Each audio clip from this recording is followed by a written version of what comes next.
करतो. कारण या निवडणुकीमध्ये जसं लोकसभेमध्ये महायुतीला प्रचंड यश मिळालं, विधानसभेत देखील लँडस्लाईड मॅन्डेट मिळालं, तसंच या नगरपरिषदा, नगरपालिका आणि नगरपंचायतीमध्ये देखील अतिशय दैदिप्यमान असं यश या आपल्या नगरपालिका आणि नगरपंचायतीच्या निवडणुकांमध्ये, स्थानिक स्वराज्य संस्थांमध्ये मिळालं.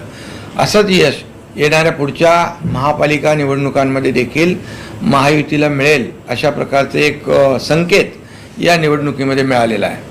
मी या निवडणुकीमध्ये पाहिलं की भारतीय जनता पक्षाने सेंचुरी मारली आणि शिवसेनेने हाफ सेंचुरी क्रॉस केलेली आहे. आणि शिवसेनेचा स्ट्राईक रेट देखील अतिशय चांगला आहे. कमी जागा लढवून जास्तीचा जागा या ठिकाणी नगराध्यक्षपदाच्या आणि नगरसेवकपदाच्या जिंकलेल्या आहेत. आणि त्याबरोबर महाविकास आघाडी च्या एकूण सगळ्या जागांची बेरीज धरली तरीसुद्धा ती शिवसेनेच्या बेरजेपेक्षा कमी आहे.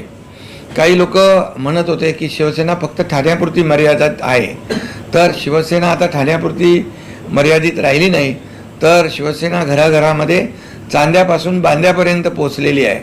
हे या निकालावरून आता स्पष्ट झालेलं आहे. त्यामुळे मी माझ्या लाडक्या बहिणींना, लाडक्या भावांना, सगळ्याच लोकांना धन्यवाद देतो. आणि अगदी छोट्या छोट्या शहरांमध्ये देखील शिवसेनेचा धनुष्यबाण या निवडणुकांमध्ये पोहोचलेला आहे. आणि कार्यकर्ते जे उत्साहात कामाला लागले होते त्यांचा उत्साह देखील वाढलेला आहे.